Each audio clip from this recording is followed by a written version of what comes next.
बिस्मिल्लाहिर्रहमानिर्रहीम। अस्सलाम वालेकुम नाज़रीन, मैं हूं सैयद अनवारुल हसन और आप देख रहे हैं programme Dastak PTV news Islamabad studio से। नाज़रीन, ब्रादर इस्लामी मुल्क सऊदी अरब की जानिब से पाकिस्तान को $2 अरब मौसूल हो गए हैं। इस सिलसिले में वज़ीर आज़म पाकिस्तान मोहम्मद शहबाज शरीफ साहब ने सऊदी अरब बिलखसूस सऊदी वली-ए-अहद शहजादा मोहम्मद बिन सलमान साहब का खुसूसी शुक्रिया अदा किया। आज इनकी मुलाकात हुई सऊदी अरब के पाकिस्तान में जो सफ़ीर हैं उनसे, जिस पर वज़ीर आज़म पाकिस्तान का कहना था कि इस क्रिटिकल वक्त में, यानी बुरे वक्त में, सऊदी अरब का हमेशा की तरह पाकिस्तान की मदद के लिए आगे बढ़ना काबिल सताइश अमल है। और पाकिस्तान और सऊदी अरब के ताल्लुकात इस बात के हमेशा से उन्होंने इस बात की अक्कासी की है कि जब भी मुश्किल वक्त आता है पाकिस्तान पे या सऊदी अरब पे, दोनों ब्रादर इस्लामी मुल्क एक दूसरे की मदद के लिए आगे बढ़ते हैं। बिलाशुबा इस खबर से जब पाकिस्तान के फॉरेन एक्सचेंज रिजर्व्स में बेहतरी आई है, वहीं मार्केट सेंटीमेंट में भी बड़ी पॉजिटिविटी आई है। 570 पॉइंट्स पाकिस्तान स्टॉक एक्सचेंज के 100 इंडेक्स ऊपर गया और 45,000 की जो एक नफसियाती हद है उससे अबूर किया। इसके अलावा जो अमरीकी डॉलर है उसमें भी कमी वाक़या हुई है और उम्मीद यही की जा रही है कि कल इंशाल्लाह जब IMF के एग्जीक्यूटिव बोर्ड का इजलास होगा तो पाकिस्तान के साथ जो IMF का मुआहदा हुआ है उससे बाज़ाब्ता तौर पे मंजूरी मिलेगी और फिर जैसे मैंने कल भी कहा था $1.1 अरब की पहली किस्त जारी होगी। तो पाकिस्तान की इकोनॉमी के हवाले से मुस्बत खबरें। कल हम जब प्रोग्राम कर रहे थे तो ग्रीन पाकिस्तान इनिशिएटिव की हम बात कर रहे थे। आज इस सिलसिले में वज़ीर आज़म पाकिस्तान मोहम्मद शहबाज शरीफ साहब ने तकरीब से खिताब करते हुए कहा कि अल्लाह ताला ने पाकिस्तान को हर तरह के वसाइल से मालामाल कर रखा है, लेकिन मुआशी तौर पर हमारे पीछे रहने की जो सबसे बड़ी वजह यह है कि पॉलिटिकल विल की अदम मौजूदगी रही, सियासी अज़्म नहीं था। और उन्होंने कहा कि अब वक्त आ गया है कि पाकिस्तान के मुस्तकबिल को संवारने के लिए आगे बढ़ा जाए। प्राइम मिनिस्टर साहब ने खिताब में क्या बात की, उनके खिताब के मुंतखब हिस्सा के लिए हमने चुना है, आइए आपको सुनाते हैं। पाकिस्तान में वो सबसे बड़ा चैलेंज है माशी तरक्की का, खुशहाली का। अभी आज आपने सुना होगा कि हमारे इंतहाई बरादर मुल्क सऊदी अरेबिया ने $2 अरब पाकिस्तान के स्टेट बैंक के ख़जाने में जमा कराया। मैंने पेशावर में जब मुझे पता चला तो मैंने सऊदी अरेबिया का शुक्रिया अदा किया दिल की अमीर गहराइयों से, और उन्होंने हमेशा पाकिस्तान का साथ दिया। और एक मरतबा फिर जब पाकिस्तान को मुश्किलात का मुकाबला है तो उन्होंने पाकिस्तान का भरपूर साथ दिया। लेकिन ये कर्जे हम कब तक लेते रहेंगे और कब तक कर्जों की जिंदगी हम बसर करते रहेंगे? ये है वो चुपता हुआ सवाल जो मुझे अपने आप से और फिर आप सबसे करना है। ये अहम नुकता जो प्राइम मिनिस्टर साहब ने उठाया, आज उन्होंने वुमेन एम्पावरमेंट जो तकरीब से खिताब कर रहे थे उसमें भी बात की, उससे कबल पेशावर में जब तकरीब से खिताब कर रहे थे और कल जब पाकिस्तान ग्रीन इनिशिएटिव का इफ्तिताह कर रहे थे, उस तकरीब से खिताब कर रहे थे, तो उस वक्त भी उन्होंने ये बात की। फिर पेशावर चूंकि प्राइम मिनिस्टर साहब मौजूद थे और वज़ीर इत्तलात व नशरियात मरियम औरंगज़ेब साहिबा में थी, उससे जुड़ी दो अहम खबरें। रेडियो पाकिस्तान की तारीखी इमारत और उसका रिकॉर्ड 9 मई के पुरतशद्दुद वाक़यात में बुरी तरह मुतासर हुआ था, बल्कि इस इमारत को जला दिया था और इसका जो 80-85 साल पुराना रिकॉर्ड है 1935 में तामीर की गई थी रेडियो पाकिस्तान पेशावर की बिल्डिंग, उससे बिल्कुल तबाह कर दिया गया था। आज उसकी बहाली का काम मुकम्मल हुआ। इसके साथ साथ एक और अहम खबर पीटीवी के नाजरीन के हवाले से, पीटीवी नेशनल ने अपनी जो ट्रांसमिशन है बिलखसूस पश्तो और हिंदको जो खैबर पख्तूनख्वा में ज़बानें बोली जाती हैं, इसको 24 घंटे करने का अब ऐलान किया है। अब से पीटीवी नेशनल पर पश्तो और हिंदको ज़बान में 24 घंटे ट्रांसमिशन होगी। पहले लिमिटेड टाइम के लिए होती थी। वज़ीर इत्तलात व नशरियात मरियम औरंगज़ेब साहिबा ने कहा कि स्टेट ब्रॉडकास्ट होने के नाते ये अहम जिम्मेदारी है पाकिस्तान टेलीविजन की लोगों को रियासत के साथ जोड़ने के हवाले से। और MD PTV भी इस वक्त इस मौके पे मौजूद थे। उन्होंने कहा आगाज पीटीवी पेशावर से हो रहा है, फिर पीटीवी मुल्तान में जो है सराइकी ज़बान में ट्रांसमिशन को 24 घंटे किया जाएगा, पीटीवी लाहौर से पंजाबी में, पीटीवी कराची से सिंधी में और पीटीवी बोलान जो है वो ट्रांसमिशन दे रहा है। तो इस हवाले से भी हमने कहा आपको अपडेट करें। एक और अहम इशू जिसको हम जरूर आज टच करेंगे, इसराइल के हवाले से। आज जेनेवा में पाकिस्तान की जो इंसानी हकूक से मुतल्लिक रिपोर्ट थी, जायजा रिपोर्ट, उसको वैसे तो अल्हम्दुलिल्लाह मंजूर कर लिया गया, लेकिन इसराइल ने इस पर एतराज़ उठाया। और एतराज़ उठाया किसने? इसराइल ने भला, जो खुद फलस्तीनियों के खून से जिनके हाथ रंगे हुए हैं। और दफ्तर खारजा का इस हवाले से बड़ा सख्त रद्द-ए-अमल आया। दफ्तर खारजा ने कहा कि इसराइल की जानिब से पाकिस्तान को लेक्चरिंग करना तहफ़्फ़ुज़ इंसानी हकूक के हवाले से उस पर उन्होंने कहा कि वो हमें लेक्चर दे रहे हैं जो खुद इंसानी हकूक़ की पामाली की जिनकी तारीख है और जिनके विजुअल्स जो है वो पिछले 70-75 सालों से सब लोगों के सामने है। इस हवाले से आज वज़ीर माहौलियात सेंटर शाही रहमान साहिबा और वज़ीर-ए-आज़म के मामून ख़ुसूसी अता तारड़ साहब ने भी प्रेस कॉन्फ्रेंस की, जिसमें उन्होंने कहा कि चेयरमैन पीटीआई के इसराइल और भारत से ताने बाने जुड़ते हैं, फ़लस्तीनियों के कातिल चेयरमैन पीटीआई की हिमायत कर रहे हैं। इस हवाले से भी गुफ्तगू करेंगे। एक बड़ा मुतवाज़िन और जामे पैनल हमारे साथ शरीक गुफ्तगू है, ज्वाइन किया है मौलवी महमूद साहब ने, इस्तेकाम में पाकिस्तान पार्टी में आप के रहनुमा हैं, उनका बहुत शुक्रिया। कैसर अहमद शेख साहब वज़ीर आज़म पाकिस्तान के मामले ख़ुसूसी हैं, कराची स्टूडियो से ज्वाइन कर रहे हैं। मौलवी महमूद साहब टेलीफोन लाइन पे हैं, सीनियर जर्नलिस्ट हैं, एनालिस्ट हैं, अपना शो करती हैं निजी चैनल पे। बतूल राजपूत साहब ने स्टूडियोज़ में हमें ज्वाइन किया और दौरान प्रोग्राम हमें सीनियर सहाफ़ी मुजीबर रहमान शामी साहब भी ज्वाइन करेंगे। तमाम मौजूद मेहमान को फॉर्मो वेलकम। मैं कैसर अहमद शेख साहब के पास जाना चाहूँगा। कैसर शेख साहब, मौशी मैदान में पॉजिटिव खबरें आ रही हैं, आप शहर कैद कराची में मौजूद हैं। मैं सवाल लंबा नहीं करूंगा, खुद PS Pakistan stock exchange index जो है वो पॉजिटिव है, डॉलर की कीमत में कमी वाकया हुई है, सऊदी अरब की तरफ से $2 अरब मौसूल हो गए। कल उम्मीद है कि IMF एग्जीक्यूटिव बोर्ड मंजूरी दे देगा। क्या कहेंगे सर? प्राइम मिनिस्टर साहब साथ में सवाल भी उठाते हैं कि ये तो ठीक है लेकिन IMF प्रोग्राम मजबूरी में लिया था, हमें खुद इक्तिसादी मुख्तारी की तरफ जाना पड़ेगा, खुद जो है खुद इन्हिसार करना होगा अपनी इक्तिसादियात पे। बिस्मिल्लाहिर्रहमानिर्रहीम। अनवारुल हसन साहब बड़े दिनों के बाद अच्छी खबरें आना शुरू अल्हम्दुलिल्लाह साहब बड़े दिनों के बाद अच्छी खबरें आना शुरू हुई और प्राइम मिनिस्टर साहब मियां शहबाज शरीफ साहब की बड़ी कंसिस्टेंट और बड़ी डेडिकेटेड एफर्ट्स है। देखो वो कहते हैं कि मुझे शर्मसारी होती है जब मैं बाहर जाता हूँ और बाहर के मुल्कों वाले ये समझते हैं कि भाई ये फिर मांगने आ गए हैं। तो अपनी कौम को, हमारी इतनी अजीम कौम है, इतने बड़े हम लोग हैं, इतनी मतलब 5वां बड़ा मुल्क है दुनिया का, और ये जो खबरें आई है ना, देख के कोई मामूली खबरें नहीं हैं। तकरीबन 4,000 से ज़्यादा स्टॉक एक्सचेंज पिछले 10 दिनों में बढ़ा है और डॉलर टर्म में 11-12% वैल्यूएशन बढ़ी है। और उसके अलावा जो डॉलर का रेट कम हुआ है, पाकिस्तान रुपये मजबूत हुआ है।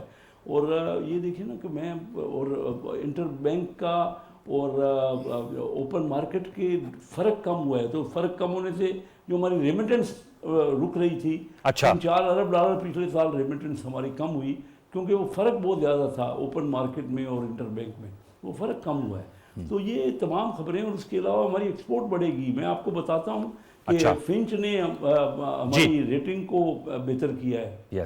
तो ये चीज़ें ऐसी हैं जो कि डायरेक्ट फॉरेन इन्वेस्टर्स को अट्रैक्ट करती है। मैं शुरू से, आपको अनवार याद होगा, मैं एक ही बात करता रहा हूँ कि आप अपने माहौल को बेहतर बनाएं, आप अपनी पॉलिसीज़ को बेहतर बनाएं, आप अपनी कंसिस्टेंसी को करें। और मैं बड़ा खुश हूँ प्राइम मिनिस्टर शहबाज शरीफ साहब कि उन्होंने मुसलसल मेहनत की है और डेडिकेटेड की है। वो उन्होंने हिम्मत नहीं आ रही क्योंकि मामला तो बड़े मुश्किल थे और अभी भी हैं। ये नहीं कि हम कोई इन मुश्किलात से निकल गए हैं, लेकिन उस तरफ हमने अपना डायरेक्शन शुरू कर दी है। ये जो बजट आया ना, मैं खुद इस बजट में शामिल रहा हूँ, आपको मैंने पहले भी बताया। तो हमारा जो तवज्जो है ना, वो आम लोगों की तरफ डाइवर्ट हुई है। हमने SMEs को फ़रोग़ दिया है, हमने एग्रीकल्चर की तरफ तवज्जो की है। ये जो हमने ग्रीन पाकिस्तान इनिशिएटिव है, काम कर रहे हैं, लोन्स कर रहे हैं।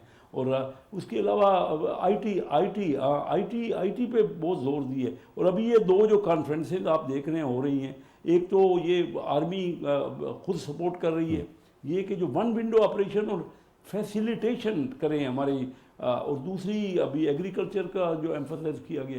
देखिए, मैं कहता हूँ कि पाकिस्तान हम सिखाने वाले हैं उन मुल्कों को। मैंने खुद देखा कि कोरिया की जो कंपनी थी ना, जिन्होंने एक्सपोर्ट को बूस्ट अप किया, कितना मेहनत की उन्होंने। और हमारे जो फॉरेन डेलीगेट से हम जाते हैं ना बाहर अपने एम्बेसियों में और फॉरेन डेलीगेट, तो वो हमें इंकरेज ही नहीं करते। ठीक है, कैसा साहब, मैं चाहूंगा कि आपकी मौजूदगी में मैं महबूब मौलवी साहब का भी एक नुक्ता नजर ले लूं इस पे। रखेंगे। ओके जी, आप बात मुकम्मल कर लीजिए। जी कैसर शेख साहब, बात अपनी मुकम्मल कर लें। सर, आप कह रहे हैं कि आपने कोरिया की एग्जांपल दी और आपने सही कहा कि आप अक्सर बात करते हैं। मैं ये कह रहा हूँ कि हमें फैसिलिटेट, हमें जो है ना,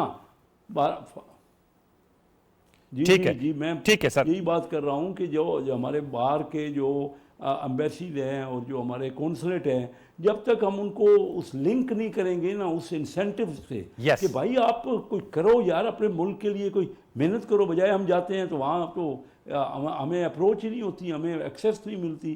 तो पाकिस्तानी एक्सपोर्टर्स को, इंपोर्टर्स को कैसा सर, मैं दोबारा लौट के आऊंगा सर, आपका नुक्ता जरा आ गया। मेरे साथ मुजीबुर रहमान शामी मौजूद हैं, सीनियर एनालिस्ट हैं, बहुत हमारे लिए काबिल एहतराम है। शामी साहब अस्सलाम वालेकुम। वालेकुम अस्सलाम जनाब। शामी साहब बहुत शुक्रिया। कैसर अहमद शेख साहब से हम गुफ्तगू कर रहे थे, आज प्राइम मिनिस्टर साहब ने सर सऊदी अरब के सफीर से भी मुलाकात की, 2 अरब डॉलर्स आए हैं और पाकिस्तान की जो इक्तिसादियात है वो ज़रा मुस्बत तस्वीर उसकी सामने आ रही है।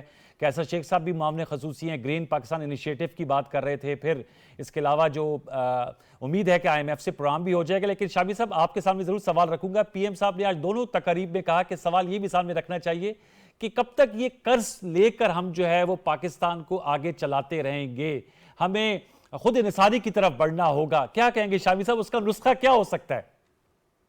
देखिए इसमें तो कोई दो राय हो नहीं सकती जी। जो वज़ीर आज़म ने बात कही है वो 100% नहीं 1000% दुरुस्त है। और हकीकत यह है कि गुज़श्ता चंद माह के दौरान उन्होंने बड़ी मेहनत की है और बड़ी जिद्दोजहद के साथ और बड़ी हिम्मत के साथ, बड़ी तदबीर के साथ मामलात को दुरुस्त किया है और दोस्तों का एतमाद भी हासिल किया है और IMF से मुआहदा भी मुमकिन बनाया जी। अब ये तो हमें एक रिलीफ मिल गया। ये इलाज नहीं है, ये तो ICU से हम बाहर आ गए, लेकिन हमें अपने पांव पर खड़ा होना है जी। इसके लिए बहुत सा काम करना होगा, कई इक़दाम करने होंगे, तो कमरे हिम्मत कसनी होगी और अपनी सियासी इस्तेकाम देना होगा। यस। और एक वसी तर कंसेंसस पैदा करना होगा कि अपने मुल्क को हमने आगे लेके जाना है और इसको एक मुआशी ताकत बनाना है और इसको एक ऐसा मुल्क बनाना है जो लोगों को कर्ज दे, ना कि ये कि लोगों से कर्ज दे। तो इंशाल्लाह जो इनिशिएटिव लिए गए हैं, जैसे एक इन्वेस्टमेंट काउंसिल बनी है जी, और फिर जैसे ये एग्रीकल्चर के मामले में सब इनकलाब बर्पा करने के लिए जो अस्करी और सियासी क़यादत यकजा हुई है, तो ये बड़ी अच्छी अलामात हैं सर। इंशाल्लाह यहीं से मंजर बदलेगा और पाकिस्तान जो है वो आगे बढ़ेगा और अपनी मुश्किलात पर काबू पाएगा इंशाल्लाह। शामी साहब एक और नुकता सर उठाऊंगा, इसराइल ने सर आज जो अक़वाम मुत्तहिदा की इंसानी हकूक़ कौंसिल में पाकिस्तान की जायज़ा रिपोर्ट थी उस पर एतराज़ उठाया है, दफ्तर ख़ारजा ने उस पर रद्द-ए-अमल भी दिया है और शहर रहमान साहब और अता तारड़ साहब ने भी प्रेस कॉन्फ्रेंस की है। सर क्या कहेंगे, फ़लस्तीन के हवाले से तो इसराइल का अपना रिकॉर्ड बहुत ही जो है वो जो हौसला अफजा कतई तौर पे नहीं है, लेकिन वो पाकिस्तान को 9 मई के हवाले से उन्होंने बात की है। इस पर यह भी कहा जा रहा है कि वो क्यों कर मैदान में कूद गए हैं। 9 मई जो कि पाकिस्तान का एक डोमेस्टिक इशू है जिसको डील भी किया जा रहा है, उस पर उनकी बात करना, आप इसको किस तरह देखते हैं इस डेवलपमेंट को? देखिए ये बड़ा एक मजाक है, इसराइल जैसा मुल्क जिसने अक़वाम मुत्तहिदा की करारदादें जो हैं उनको बार बार खिलाफवर्जी की है, जो फ़लस्तीनियों को जीने का हक देने को तैयार नहीं है, जो उनके इलाकों में नाजायज बस्तियां बना रहा है, जिन्होंने उनका जीना ऊबर कर रखा है, हजारों अफराद उसकी जेलों में सड़ रहे हैं, जान की बाजी हार चुके हैं, तो वो इसराइल जो है हमें इंसानी हकूक का दर्ज दे रहा है जी। और इससे बड़ा तो कोई मजाक हो नहीं सकता। लेकिन इसके साथ ही साथ हमें ये भी जायजा लेना चाहिए वो कौन से ऐसे मामलात हैं जिनकी वजह से इसराइल को ये जरूरत हुई है। तो हमें अपने इंटरनल मामलात को भी देखना चाहिए और हमारी अदालतें काम कर रही हैं और अगर कोई तजावुज़ होता है, तो कानून की खिलाफ वर्जी होती है, तो अदालतों से उनको रिलीफ मिलता है और हमारी एक फंक्शनल डेमोक्रेसी है, हमें उसे मजीद बेहतर बनाना है। हमें कोई शिकायत जो है इंसानी हकूक़ के हवाले से पैदा नहीं होनी चाहिए। हमारी सियासत जो है उसको एक कानून के और आइन के दायरे में अपना किरदार अदा करना चाहिए। तो ये भी एक पहलू है जिसका जायजा लेने की हमें ज़रूरत है। बहुत शुक्रिया मुजीबुर रहमान शामी साहब, हमसे गुफ्तगू करना चाहूँगा। बतूल राजपूत साहब, आप क्या कहेंगी दोनों नुकात पे? जो इसराइल के हवाले से मैंने सवाल किया कि उनका तो खुद चार्जशीटेड है, उनका तो बहुत ही अपना जो माजी है और जो प्रेजेंट है वो इस पोजीशन में नहीं है, डोमेस्टिक पॉलिटिक्स के हवाले से उनके नुकात उठाना, फिर हमारे जो पॉलिटिकल पार्टीज़ हैं उनकी जानिब से कहना कि पीटीआई और उनके, ज़ाहिर बात है पीटीआई की फॉरेन फंडिंग केस में कुछ इस तरह के नाम और कंपनियों के नाम भी आए थे जिनके ताने बाने इसराइल से लेकिन जाके अनवर, जुड़ते अगर थे। आप ये ध्यान से सुने कि क्या बयान दिया गया तो उसमें पाकिस्तान का जिक्र तो है, लेकिन पर्टिकुलरली पीटीआई का जिक्र नहीं किया गया। लेकिन इसको हम बिल्कुल नज़रअंदाज नहीं कर सकते कि ये किस पैराए में हो रहा है। ये इंटरनेशनली पाकिस्तान तहरीक इंसाफ की तरफ से जो शिकायत की गई हैं ये उसी पैराए में हो रहा है और ये 9 मई के बाद हो रहा है, विच इज़ फाइन, यहाँ तक ठीक है, समझ आ रहा है। लेकिन इट्स कमिंग फ्रॉम इजराइल और ये एक ऐसी जगह से आ रहा है जो खुद स्टेट टेररिज्म में इन्वॉल्व है जी, और बहुत बुरी तरह इन्वॉल्व है। उसके सबूत ना सिर्फ सोशल मीडिया पे बल्कि हिस्टोरिकली नस्ल दर नस्ल सबको पता है, हमें भी पता है। लेकिन ये उम्मत मुस्लिमा की बदकिस्मती रही कि हम मईशत हमारी चूँकि स्ट्रॉन्ग नहीं रही उस लिहाज से वेस्ट से कंपेयर करके, तो हम वो अपना मुकदमा नहीं लड़ सके। लेकिन एटलीस्ट ये समझ तो सब वॉरफेयर में भी बहुत जी ज़्यादा आगे हैं। बहुत आगे हैं और टेक्नोलॉजी में बहुत ज़्यादा आगे हैं और अपना ना सिर्फ इंफॉर्मेशन वॉरफेयर में बल्कि लॉफेयर में बहुत ज़्यादा आगे हैं। वो इंटरनेशनल कोर्ट ऑफ जस्टिस में जिस तरह के मुकदमे उनके खिलाफ भी जाते रहे तो वो बड़ा इजी गोइंगली उसको हैंडल करते हैं क्योंकि उनकी एक बैक है, एक लॉबी है, इंटरनेशनल मीडिया में बड़े बड़े ग्रुप्स उनका सपोर्ट करते हैं। बट द पॉइंट इज़ कि एक सियासी जमात की तरफ से की गई शिकायत के जवाब में इजराइल की तरफ से ये मजम्मत क्यों आ रही है, जब कभी पीपल्स पार्टी ने की होगी या कभी पीएमएलएन ने अपने दौर में की होगी या किसी मजहबी जमात ने की होगी, किसी सहाफ़ी ने की होगी अपनी कोई शिकायत, तब तो इजराइल को पाकिस्तान याद नहीं आया। लेकिन जो 9 मई को हुआ और उसके बाद फिर एक मखसूस सियासी जमात ने इंटरनेशनली अपनी शिकायत की, तो उसमें फिर इजराइल की तरफ से ये सपोर्ट है। खुद उनका बयान भी आया था चेयरमैन पीटीआई का कि अमेरिका से अगर एक स्टेटमेंट भी आ जाए जब सेनेटर से गुफ्तगू कर रहे थे तो उससे बड़ा फर्क पड़ेगा।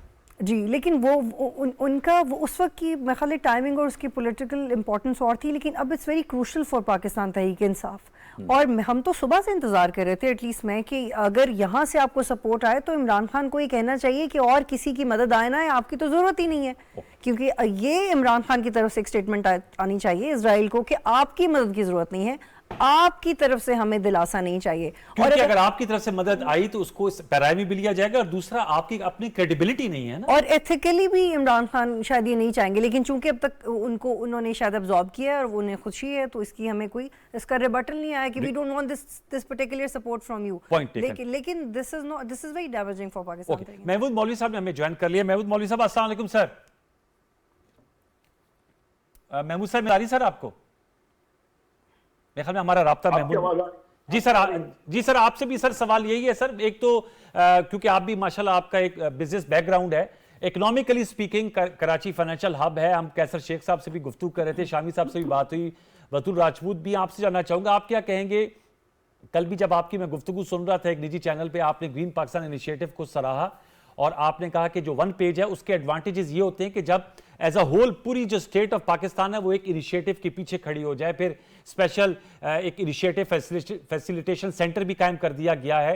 आज सऊदी अरब की तरफ से भी $2 अरब आए हैं। कल IMF का एग्जीक्यूटिव बोर्ड का इजलास है। इस नुक्ते पे आपकी क्या राय है? और दूसरा फिर उस पर भी बात करूंगा जो इंसानी हकूक के हवाले से इसराइल की स्टेटमेंट आई है। बिस्मिल्लाहिर्रहमानिर्रहीम। देखिए एक चीज मैं बताऊं, जो इस वक्त इकोनॉमी के इनकी पॉलिसीज हैं सर, तो वो तो मैं आपको कहूँ कि जी बहुत अच्छी है, क्योंकि सऊदी अरेबिया ने भी दिया और मैं ये भी आपको कहूँगा कि $12 बिलियन इंशाल्लाह महीना 1.5 महीने में आ जाएंगे। मगर एक चीज जो मुझे मेरा व्यू डिफरेंट है सर, वो है इंटरेस्ट रेट के ऊपर। आप देखें ना 24% इंटरेस्ट रेट के ऊपर कोई भी इंडस्ट्री नहीं लगाएगा, और जब इंडस्ट्रीज नहीं लगेंगी तो आपको मैं बता दूं बेरोजगारी मैं देख रहा हूं, तो इसके ऊपर बड़ा गौर करना पड़ेगा। और जहां पे rate of the government, example आपको दो, 25 रुपए गंदम और आटे का रेट बढ़ गया है पिछले 20 दिन में। आप ये देखें इंटरनेशनली गंदम की कीमत अगर आज आप इंपोर्ट करते हैं तो वो 85 रुपए पड़ता है किलो, और अगर 85 रुपए किलो पड़ता है तो आटा होना चाहिए 100 रुपया। सही। आज कराची के अंदर आटा बिक रहा है 155 और 160 रुपए।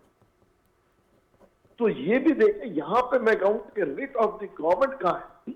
ठीक। अभी तो देखें, अभी तो हमने हार्वेस्टिंग अभी काटी है, तो ये अचानक शॉर्टेज कैसे हो गई कि 25 रुपया 15 दिन के अंदर ऊपर बढ़ गया। बिल्कुल, किसी को सप्लाई थोड़ी चेन को देखना, सप्लाई चेन आवाम को बेहतर होना चाहिए, आप ठीक कह रहे हैं। जी सप्लाई जी, चेन को बेहतर होना है, आवाम के मसाइल को भी हमें Yes, देखना है।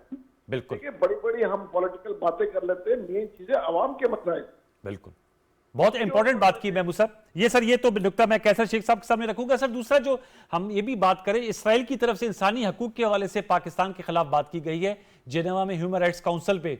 आप सर क्या कहेंगे? आप तो पीटीआई का हिस्सा रहे, ये क्यों उनको क्यों मरोड़ उठ रहा है इसराइल को? उनकी तो अपना बहुत जो रिकॉर्ड है वो तो इंतहाई शर्मनाक है इंसानी हकूक के हवाले से। सर तो हमारी डोमेस्टिक पॉलिटिक्स में उनकी रायजनी करना। देखिए इसराइल को जो उठ रहा है तो वो तो देखें, मैं कहूंगा ना कि पीटीआई ने रिक्वेस्ट की है, ठीक है ना, और पीटीआई इसीलिए तो इसको जो है वो इग्नोर भी नहीं करता है और इसके ऊपर सख्त जवाब भी नहीं दे रहा है। देखिए वो जो इंटरनेशनल, हम अपने मुल्क की चीजें इश्यूज को मुल्क में डिस्कस करें ना, हम बाहर के मुल्कों को अगर ये कहेंगे और स्पेशली दुश्मन ममालिक को हम ये कहेंगे कि जी आप जो है आके इंटरफेयर करें, तो हम क्या बात कर रहे हैं? अहम नुकता आपने उठाया सर। कि देखें इसके ऊपर कंडमनेशन आना चाहिए था पीटीआई से, मगर कुछ भी नहीं आया, कोई एक स्टेटमेंट का एक जवाब भी नहीं आया। जी बिल्कुल, आप ठीक कह रहे हैं कि ये बतूल राजपूत ने भी नुकता उठाया। सर दोबारा लौट के मैं आपके पास आता हूँ, मेरे साथ ही रहेगा, वक्फा लेते वक्फे बताएंगे। तो जो इंटरेस्ट रेट की बात की है महमूद मौलवी साहब ने और रेट ऑफ द स्टेट की कि सप्लाई चेन की को बरकरार रखना भी रियासत की जिम्मेदारी है, और गंदम की उन्होंने कराची की बात की। कैसर शेख साहब कराची में मौजूद है, उनसे भी जानेंगे और दीगर नुकात भी उठाएंगे। हमारे साथ हमारा पैनल मौजूद है। एक छोटा सा वक्त, दोबारा लौट के आते हैं, हमारे साथ रहिए।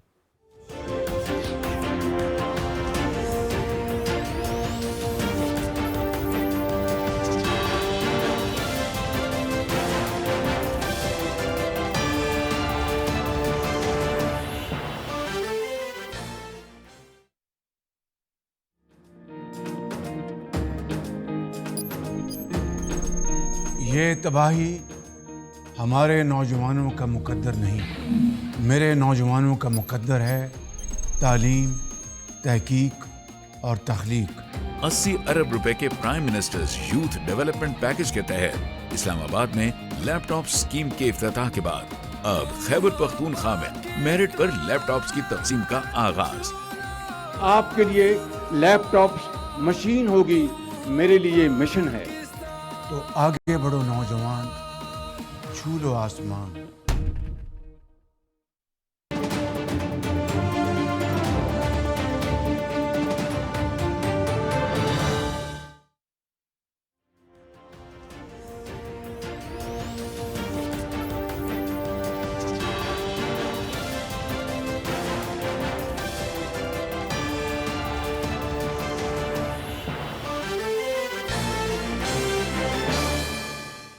Welcome back. कैसर शेख साहब, सर ये जो महमूद मौलवी साहब ने नुकता उठाया है कि खबरें तो मुस्बत मिल रही हैं इक्तिसादी फ्रंट पे, इंटरेस्ट रेट बहुत ज्यादा है। उन्होंने कहा इससे जो इन्वेस्टमेंट है उसमें आने में कमी होगी और दूसरा बेरोजगारी का इम्कानात बढ़ सकते हैं। एक और बात जो उन्होंने की कि क्या वजह है कि जो फूड इन्फ्लेशन है, बिलखसूस आटे की कीमत, गंदम की कीमत में कराची में बिलखसूस उन्होंने रेट्स कोट किया, आप भी कराची मौजूद हैं, उनमें इजाफा हुआ है। सर इस हवाले से क्या कहेंगे कैसर शेख साहब?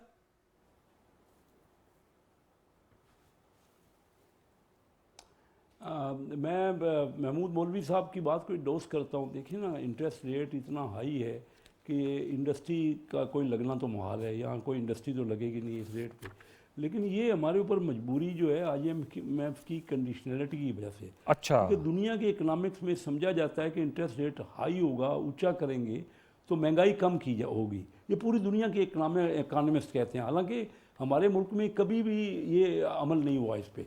हमारे यहाँ जब इंटरेस्ट रेट बढ़ता है तो, और क्योंकि हमारे यहाँ ना इनफॉर्मल सेक्टर बहुत बड़ा है, तो वो उनको ऊंचे रेट पे पैसा मिलता है। हालांकि देखिए ना, जो होल्ड करता है किसी चीज़ को, जो स्टॉक करता है, उसको तो नुकसान होता है कि इतना ऊंचा रेट है, अगर वो बेच देगा तो उसको पैसा मिलेगा और उसका वो बेनिफिट ले सकता है। लेकिन उसके बावजूद पूरी दुनिया का जो रूल है, दोनों हमारे यहाँ नाकाम होते हैं। देखिए ना, अगर इंटरेस्ट रेट ऊंचा है तो हमारे यहाँ बहुत ऊंचा रखा गया हमने, लेकिन हमारे यहाँ महंगाई में तो इन्फ्लेशन में कमी नहीं हो रही जी। मेन सारा जो डॉक्टर के नुस्खा देते हैं ना IMF वाले, वो अपना नुस्खा यही करते हैं कि आप इंटरेस्ट रेट को बढ़ाएं।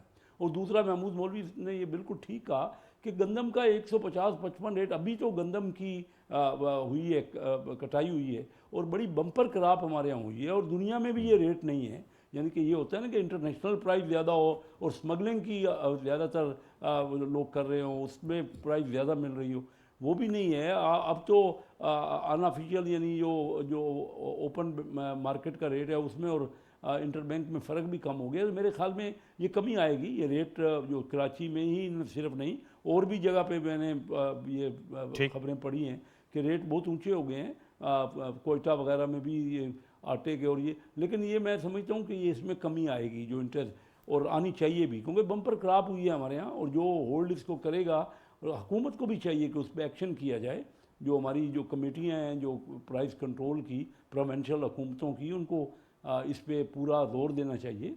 और उसको, क्योंकि ये रेट तो देखिए ना अफोर्ड नहीं किया जा सकता। गंदम ख़ास तौर से, आटा तो एक ऐसी चीज़ है जो कि लाजमी है आम आदमी के लिए और उसको सबसे ज़रूरी उसकी खाने की चीज़ है। वो अगर महंगा होता है तो बहुत ज़्यादा इसमें तकलीफ़ पहुंचती है लोगों को। ठीक है, तो ये महमूद मौलवी ठीक कह रहे हैं। ओके, ठीक कह रहे हैं। बतूल, आप इस वाले से क्या कहेंगी? हमने तो पहले पे बात की, वो तो आपकी बात को, बल्कि महमूद मौलवी साहब जो पीटीआई का हिस्सा भी रहे, उन्होंने कहा उनकी तरफ से कंडेमनेशन आनी चाहिए थी, नहीं आई थी उस फ्रंट पे। इकोनॉमिक फ्रंट पे जो हमें कामयाबी मिल रही है, इसको सस्टेन कैसे किया जा सकता है? देखिए, यही सबसे बड़ा चैलेंज है। पिछले साल अप्रैल से तो हम सब स्ट्राइव कर रहे थे कि किसी तरह मुआहिदा हो जाए, और वो मुआहिदा इसलिए नहीं हुआ क्योंकि पीटीआई की गवर्नमेंट ने उन्हें पता था कि उनकी गवर्नमेंट ख़त्म होने वाली है, तो वो सब्सिडी की फॉर्म में या किसी और मद में आवाम का कॉन्फिडेंस बहाल करने के लिए वो मुआहिदा उस तरीके से नहीं रखा जैसे रखना चाहिए था, और वो चैलेंज रहा अगली गवर्नमेंट के लिए।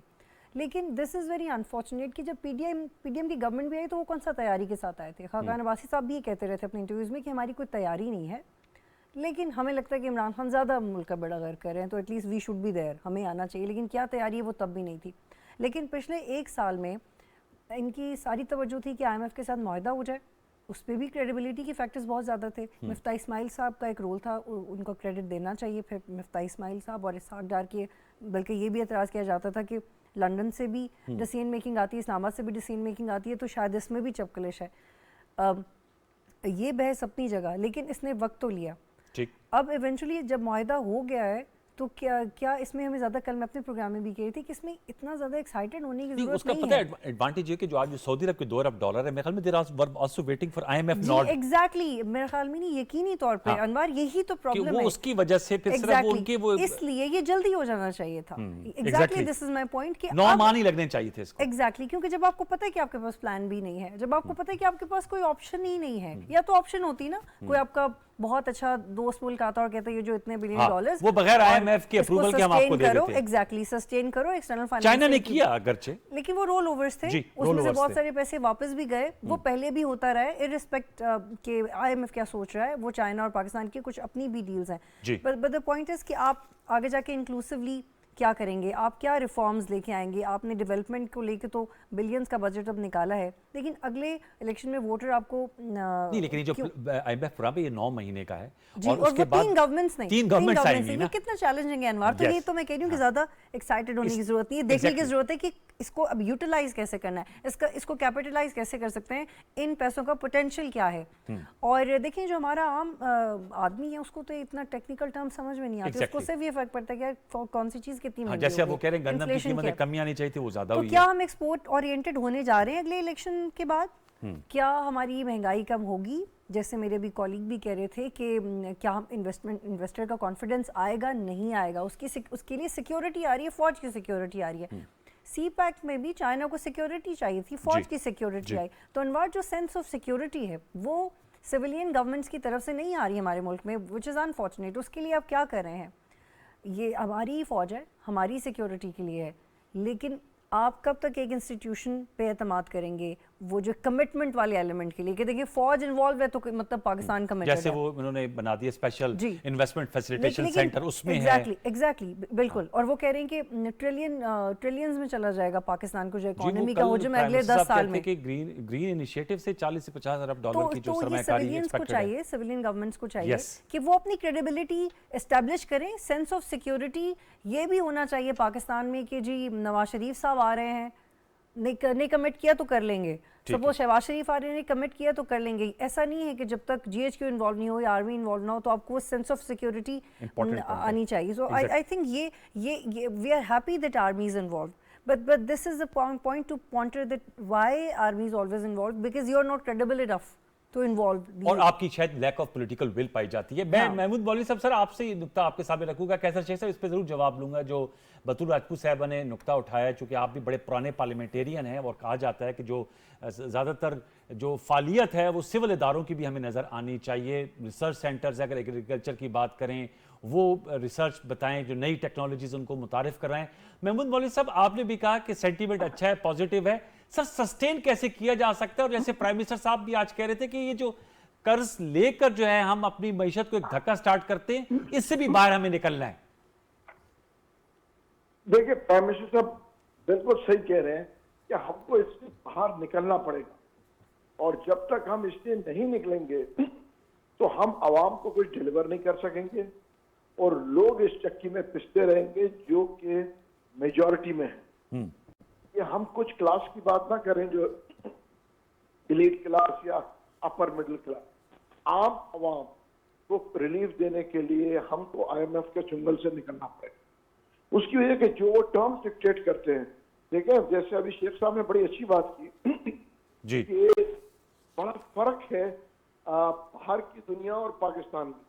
बाहर की दुनिया में जब इंटरेस्ट रेट बढ़ जाता है जी, तो महंगाई कम होती है। यहाँ पे जब इंटरेस्ट रेट बढ़ जाता है तो लोग जाके बैंकों में और सेविंग सर्टिफिकेट्स में रख लेते हैं, क्योंकि वो सोचते हैं कि ये देखे ना कि अगर मैं 1 अरब रुपए लगाऊंगा किसी इंडस्ट्री में तो 2 करोड़ रुपया माहाना मुझे मिलेगा। तो ये अगर ये ट्रेंड गलत चल गया कि इंडस्ट्रियलाइजेशन रुक गया तो हमारे यहाँ जो नौजवान आ रहे हैं इनको रोजगार कहाँ से मिलेगा? ठीक कह रहे हैं। ठीक है ना, हमको कहीं ना कहीं से ये देखना है कि हमको अपने नौजवानों को रोजगार देना। हमारे यहाँ और बाहर की दुनिया में बड़ा फर्क है। हम जो है एग्रीकल्चर के ऊपर भी हमें रिलाई करना पड़ेगा, एग्रीकल्चर को डेवलप करें। आप ये देखें ना, इस वक्त जैसे मैंने पहले भी कहा, इस वक्त हार्वेस्ट अभी तक है, मई में बम्पर क्रॉप है, और आप ये देखिए आज जुलाई है और वो उन्होंने कहा जी शॉर्टेज हो गया, और देखिए 25% बढ़ गया। ठीक कह रहे हैं। इसके अंदर आप हर चीज का इसके ऊपर इफेक्ट आ रहा है। तो यहाँ पे देखिए चाहे कोई भी गवर्नमेंट हो, ये मेक श्योर करना चाहिए कि रेट ऑफ द गवर्नमेंट हो और आम आदमी को भी हमें देखना है। और अनवर सिर्फ इसमें एक पॉइंट ऐड करना चाह रही हूँ, क्योंकि सर ने एक बहुत अहम बात की है और उसमें ये कहना ज़रूरी है कि जैसे अनएम्प्लॉयमेंट की बात करें, रिसेंटली जो फाइनेंस डिपार्टमेंट की तरफ से भी फिगर्स आए थे उसमें आपको अनएम्प्लॉयमेंट की डिटेल्स कहीं नज़र नहीं आएंगे। इनमार जो पर्टिकुलर जर्नलिस्ट ने जो नंबर्स कोट किए वो इतने अलार्मिंग हैं कि पाकिस्तान में अनएम्प्लॉयमेंट कितनी बढ़ गई है। और एट द सेम टाइम जब ये यूनान कश्ती हादसा हुआ तो आपको पता है कि सबने फिर इस तरफ स्टोरीज की कि कैसे होता है, क्यों जाते हैं, तो उसकी रेलेवेंस में जो स्टोरीज आई उनमें सबसे अहम बात ये थी कि पाकिस्तान के शहरों में से उन लोगों की तादाद कितनी ज़्यादा ट्रिपल या क्वाड्रिपल हो गई है जो कि पाकिस्तान से दूसरे ममालिक में इलीगल तरीके से जाते हैं, पैसे देकर। एग्जैक्टली इलीगल जा रहे हैं और जॉब्स के लिए जा रहे हैं। ये नहीं कि कोई उस्ताद लग गया, ये नहीं कोई डॉक्टर लग गया वहाँ पे, ये नहीं कि कोई किसी को स्कॉलरशिप या फेलोशिप पे जा रहे हैं, इलीगली जा रहे हैं और जॉब्स के लिए जा रहे हैं। और उनका नंबर आप देखें तो वो आपको अफसोस होगा अगर आप एग्जैक्टली बड़ा हम नुकता उठाया। महमूद साहब मेरे साथ रहेगा। कैसर शेख साहब सर क्या कहेंगे? ये जो नुकात महमूद मौलवी साहब ने उठाए हैं, ज़ाहिर बात है वो खुद भी साबका दौर में वजीर रहे थे, मुशीर थे शिपिंग, पोर्ट्स एंड शिपिंग के। बतूल राजपूत ने भी उठाए हैं, आप क्या कहेंगे कैसर शेख साहब, way forward?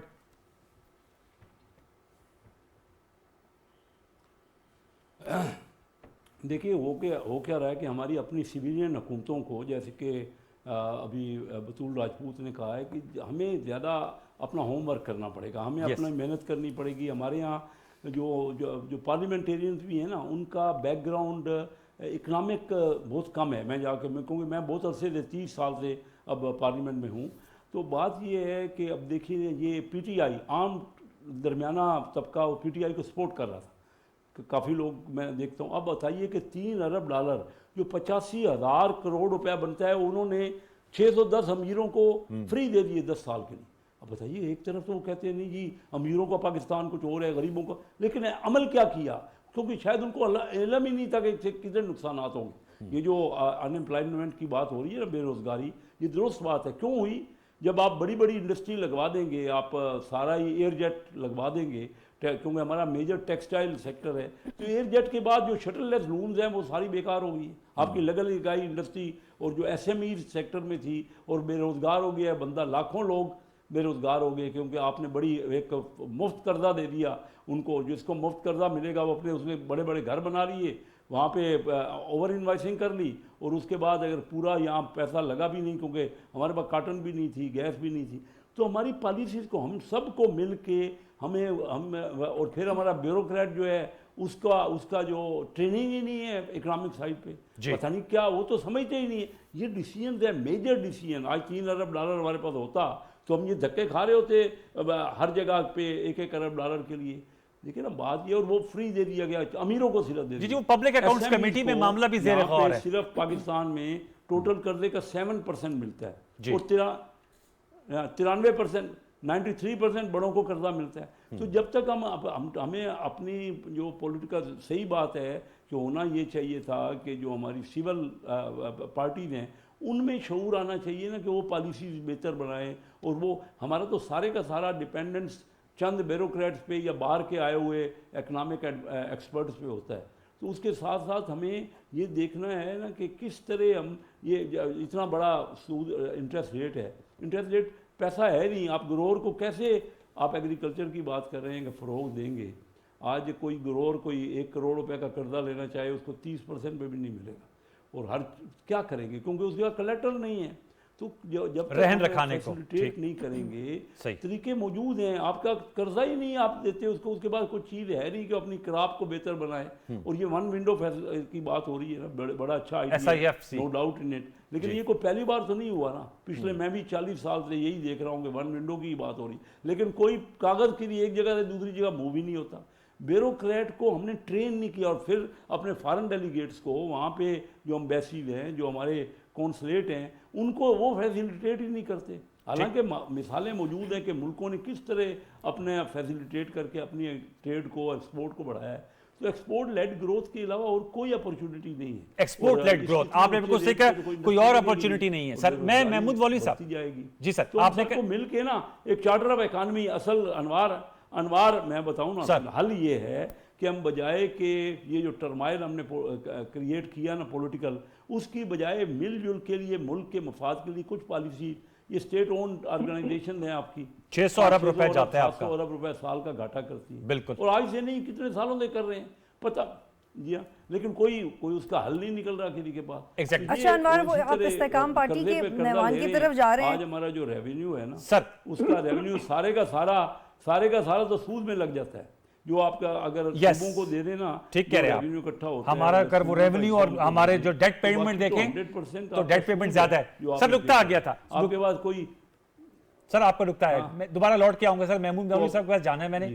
Sir Mahmood Maulvi साहब, सर आपसे मैं जानना चाहूंगा, आपके दौरे हुकूमत में आपकी साबका पार्टी में भी 1 पेज की बात होती थी। ये बात ठीक है कि सिविलियन साइड को काम जरूर अच्छा करना चाहिए, लेकिन आप समझते हैं कि कंटिन्यूटी ऑफ पॉलिसीज के लिए पाक फौज के कलीदी किरदार है। और हमने देखा है फैटिव में ग्रे लिस्ट से बाहर निकलने में भी GHQ में एक कोऑर्डिनेशन सेंटर बना था।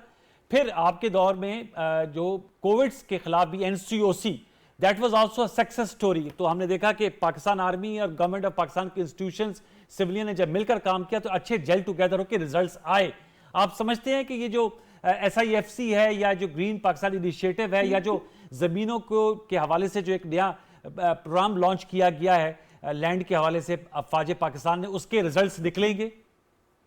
देखें, बिल्कुल उसके रिजल्ट्स निकलेंगे और इसमें कोई दो राय नहीं है। उसकी वजह यह है कि ये वाहिद इंस्टीट्यूशन है, ठीक है ना, जो फुली इक्विप्ड है। देखिए ना, हमको अब पॉलिटिकल पार्टीज को मैं ये कहूंगा कि हम मिसाक के जमहूरियत की बात करते हैं, हमें मिसाक के इकोनॉमी की बात करनी चाहिए। ये जी इकोनॉमी पॉलिसी, देखिए difference of opinion political parties आती रहेंगी, जाती रहेंगी कि भाई इकोनॉमी को हम डिस्टर्ब नहीं करेंगे। अभी जो बात हो रही कि फौज की गारंटीज लेनी पड़ती है, वो इसलिए लेनी पड़ती है कि अगर आज जो भी पॉलिटिकल पार्टी आती है उसने अच्छा करके भी लोन लिया या कोई चीज पॉलिसी बनाई, तो उसको दूसरी पार्टी बदकिस्मती से जो हुकूमत में आती है वो उसको ओन नहीं करती और उसको कोशिश करती है कि किसी तरह उसको डैमेज करे। Sir and this is going on for मैं कहूँगा 25-30 साल से, और इसी की वजह है कि आज हम तरक्की नहीं कर पा रहे। हम जो भी हुकूमत आती है वो पिछले हुकूमत को डैमेज करती है, उनकी पॉलिसी के साथ एग्री नहीं करती। तो एक तसलसल होना चाहिए कि देखें कि पॉलिसीज जो है, मेजर पॉलिसीज के ऊपर तसलसल बहुत जरूरी है, और जब तक ये नहीं आएगा हम तरक्की नहीं कर पाएंगे। अहम नुकता उठाया। बतूल आप क्या जी कहेंगे? Exactly, I was waiting to speak to him directly, लेकिन आपने भी एग्जैक्टली वही बात कर दी जो मैं पूछना चाह रही थी कि जो इस्तेकाम पार्टी आई है नई, इसका नाम ही इस्तेकाम पार्टी है, तो इसका मतलब है कि इस्तेकाम को लेके कोई प्लान तो लाए होंगे, बट इंटरेस्टिंगली पार्टी पहले आई, मंशूर अब कुछ देर में आने वाला है, which is another thing. Mahmood साहब ये सवाल आपके लिए है सर, इस्तेकाम पाकिस्तान पार्टी में आपका जो इस्तेकाम लाने का क्या पास आपके पास फार्मूला है? जी, और एक दो और पॉइंट्स मैं कहना चाह रही हूँ, लेकिन कि चूंकि आप इस्तेकाम पार्टी अपने आप को क्लेम करते हैं और आप ये भी क्लेम करते हैं कि आप इस्तेकाम लेके आएंगे, इलेक्टेबल्स का होना ना होना आपको मैटर नहीं करता, आपने बल्कि आपके सदर ने तो चैलेंज भी किया आसिफ अली जरदारी को अपने इंटरव्यू में कि वो जितने भी पॉलिटिकल जीनियस हैं हम उन्हें एक टफ टाइम देंगे इलेक्शन में। जी exactly, which is very good. लेकिन सर आप ये करेंगे कैसे, क्योंकि जो आपने जैसे अनवार ने भी 1 पेज की बात की, तो 1 पेज कैसे करेंगे? जो शहबाज शरीफ साहब और हमने चीफ ऑफ आर्मी साहब की केमिस्ट्री देखी, उससे लग तो रहा है कि 1 पेज है, लेकिन क्या ये रहेगा? और अगर आप गवर्नमेंट में आते हैं तो आपके हवाले से तैयारी क्या है, क्योंकि ये तो पाकिस्तान में पॉलिटिकल पार्टीज की सियासत का एक बहुत अहम चैप्टर है कि how they are going to deal with establishment and what how do they see national security issues and और वो पॉलिटिकल इकोनॉमी और इकोनॉमिक सिक्योरिटी को किस तरह से ट्रांसलेट करते हैं। और दूसरी बात ये कि सर ये 3 गवर्नमेंट्स ने ये पैसे IMF से लेने या इनके साथ डील करने हैं, how would you make sure कि जब ये पैसे आएँ तो आते ही रहें और जो 3 गवर्नमेंट्स हैं उनका आपस में इत्तेफाक भी रहे और इस्तेकाम भी रहे, वो जो आप लाना चाह रहे हैं? जी सर, महमूद साहब।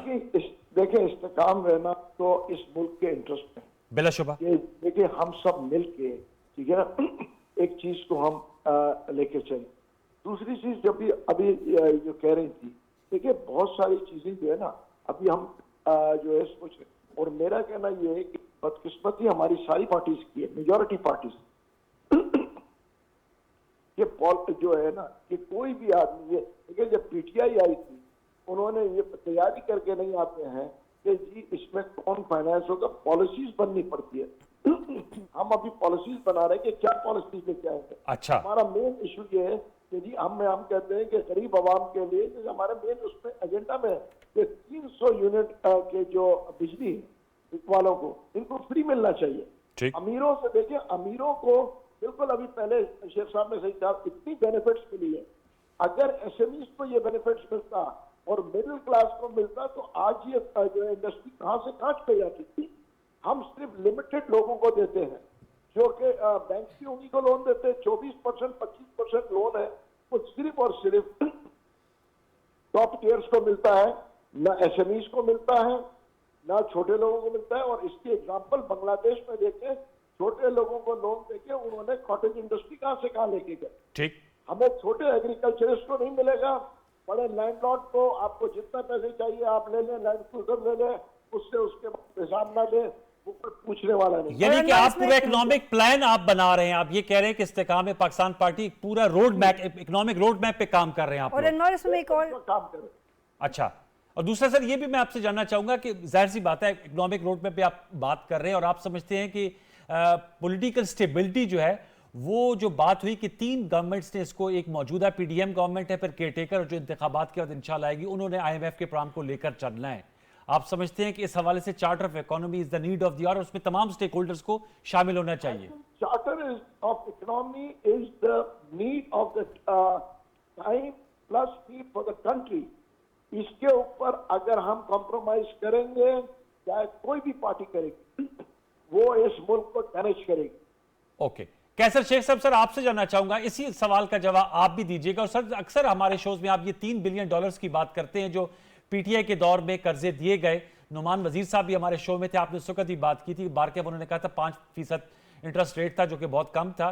सर ये मामला पब्लिक अकाउंट्स कमेटी में, आप कायमा कमेटी में सर उन लोगों के नाम तो लेकर आए ना, वो जो बेनिफिशियरीज थे, ताकि पता तो चले।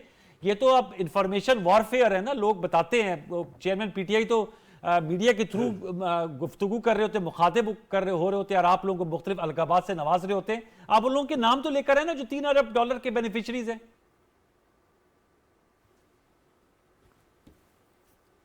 देखिए ना, ये पीटीआई की जो बड़ी गलत पॉलिसी थी, हमें तो चाहिए कि उसको एलेबरेट करें कि क्या उन्होंने सिर्फ 6 से 10 अमीरों को इतना बड़ा कर्जा दे दिया, और वो अगर आज $3 अरब हमारे पास होते तो ये IMF से ये कंडीशनैलिटी हमें ना माननी पड़ती। लेकिन वो नाम मैंने 4 स्टैंडिंग, मैं चेयरमैन हूँ स्टैंडिंग कमेटी फाइनेंस का, आपको पता है सर, 4 मीटिंगों में मैं इस एजेंडे को लेके आया। वो देखिए ये पावरफुल यहाँ ब्यूरोक्रेट है हमारे, मुझे नहीं समझ आती कि मैं क्या तरीका कार इस्तेमाल करूँ। आप दुरुस्त कह रहे हैं, मैं तो उनसे बार बार कह रहा हूँ कि भाई ना कोई प्लानिंग आपने की, ना स्टडी की, ना क्राइटेरिया बनाया कि किसको मिलेगा किसको नहीं मिलेगा। तो जो आपके चाहते होते कोई एक बार नहीं हुआ। पाकिस्तान में मुश्किल यही है। आज भी मैं आपको बताऊं कि अगर आप इसके अलावा एक $3 मिलियन की बात को हटाते हुए भी आज जो गैस के रेट है ना, वो जो बड़े इंडस्ट्रियलिस्ट के लिए हैं वो कुछ अलग हैं, जो SMEs के छोटी इंडस्ट्री दरमियानी इंडस्ट्री में हैं वो अलग हैं। इंपोर्ट अगर करें तो रॉ मटेरियल इंपोर्ट करें तो जो इनकम टैक्स का फिक्स रेट है वो बड़ी इंडस्ट्री के लिए डिफरेंट है और आम इंपोर्टर्स के लिए और कमर्शियल इंपोर्टर्स के लिए डिफरेंट है। भाई ये करते रहेंगे तो आप तो सिर्फ चंद लोगों को डेवलप कर रहे हैं, और वो तो आगे इंडस्ट्री लगा ही नहीं रहे। यानी एक्सपोर्ट में आपका क्यों नहीं, ये जो इतना $3 अरब दिया आपने इंडस्ट्री लगाने के लिए, ये तो चेक करें कि कितनी एक्सपोर्ट बढ़ी उससे। yes. ये क्या फैसिलिटेशन, वेरी इंपॉर्टेंट क्वेश्चन। वो सारा चेक वैसे आप लोगों ने करना है को उसने खत्म कर दिया और तमाम लाखों लोग जो है बेरोजगार हो गए। तो ये स्टडी करनी चाहिए ना, ये चीज़ें यही चीज़ें हैं जो हमें हम तो आपस में प्लान ही नहीं करते, ना डिस्कस करते हैं अपनी पार्टियों में।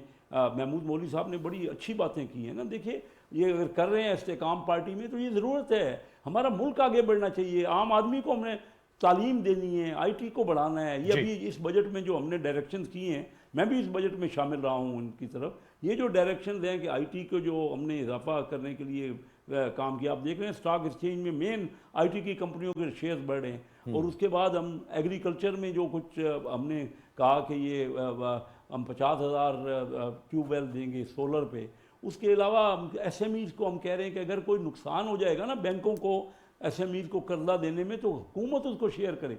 ये पॉलिसियाँ होनी चाहिए थी। बांग्लादेश की इन्होंने बड़ी अच्छी मिसाल दी महमूद मौलवी साहब ने कि वहाँ जो है ग्रामीण बैंक ने जो औरतों को कर्जा दिया है, छोटे छोटे कर्जे, और उसके अलावा छोटी इंडस्ट्री को SMEs को उनके यहाँ बहुत ज़्यादा कर्जे हैं, इंडिया में और ज़्यादा कर्जे हैं। तो हमें ये समझ ही नहीं आ रही कि इंजन ऑफ ग्रोथ है, लाखों लोग हम जो है ना उनको रोज़गार दें, उनको काम पे लगाएं और इंडस्ट्री आगे बढ़े। ये चीज़ें पता तो सबको है, लेकिन पता नहीं क्या वजह है अभी स्टेट ओन इंडस्ट्रीज मेरे ख्याल में प्राइम मिनिस्टर साहब की जो आज की बात थी ना, लेकिन इतने दैट वाज वेरी एप्रोप्रिएट। जैसे कैसर शेख साहब आप कह रहे हैं ना, और महमूद मौलवी साहब, और जो बात की बतूल ने भी, प्राइम मिनिस्टर साहब ने यही कहा कि तमाम चीजें हैं। पता है मेरे ख्याल में जो उन्होंने सही कहा कि पॉलिटिकल विल की कमी थी। अब आप समझती है कि वक्त आ गया कि उस पॉलिटिकल विल का इजहार होना चाहिए। Last comments. हाँ, मुझे लगता है कि एटलीस्ट प्रिटेंशन तो हमें नज़र आ रही है, प्रिटेंशन तो है गवर्नमेंट के अंदर। हमने ये जो रिसेंटली सेमिनार देखा, सब ये चाह रहे हैं, लेकिन मुझे लगता है कि अभी भी हमारे इदारों के अंदर, चाहे वो पॉलिटिकल हैं, दूसरे एक इनसिक्योरिटी है कि क्या ऐसे ही चलता रहेगा, क्योंकि हमें आदत नहीं है स्टेबिलिटी की। असल में हमें आदत नहीं है, वो एक रवैये होते हैं ना। स्टेबिलिटी की आदत नहीं है, हुकूमतों को स्टेबिलिटी की आदत नहीं है, एस्टैब्लिशमेंट को स्टेबिलिटी की आदत नहीं है। तो ये सबसे आम नुक्ता है कि जो इनिशिएटिव है ये सिर्फ हमें इकॉनमी के हवाले से नहीं लेना, लेकिन वाकई जो आसिफ अली जरदारी साहब ने बात की कि चार्टर ऑफ इकोनॉमी करें, मैं आपके साथ हूँ। आप खुद क्यों नहीं करते? आप इनिशिएटिव ले लें, आप बुला लें, कुछ मेरा ख्याल है शायद कोई भी इनकार नहीं करेगा। But the point is nobody is willing to take the lead on. कौन करेगा? बुलाएं तो सही सबको, बनाए एक ये फार्मूला बनाए कि। और दूसरा है कि मैं बस एक जुमला ऐड करना चाह रही हूँ कि हमने देखा है तरक्की याफ्ता ममालिक में कि हुकूमतें तब्दील होती है, मुआशी प्लान चेंज नहीं होते। हमारे मुल्क में हुकूमत चेंज होती है, मुआशी प्लान भी, इसीलिए तो तरक्की नहीं कर पाते। बहुत शुक्रिया, थैंक यू बतूल रातूल, आपका बहुत शुक्रिया। महमूद मौलवी साहब, कैसर अहमद शेख साहब, it's always a pleasure in our show. Mujibur Rehman Shami साहब ने भी व्यूअर्स ज्वाइन किया। और अहम नुकता यही है कि हमें, जैसे प्राइम मिनिस्टर साहब ने कहा, पॉलिटिकल विल का इजहार करना है और जो सेंस ऑफ इनसिक्योरिटी पाई जाती है उसको ख़त्म करना होगा। तब ये तमाम वसाइल जो है उनको हम सही मानों में बरूकार लाकर, जैसे प्राइम मिनिस्टर साहब ने कहा, इस कर्ज के चुंगल से बाहर निकल सकते हैं। यही आज का टेक अवे। अगली नशिस्त तक सैयद अनवारुल हसन और प्रोग्राम दस्तक की प्रोडक्शन टीम को इजाज़त दीजिए। अपना बहुत सा ख्याल रखिए। अल्लाह ने के बाद।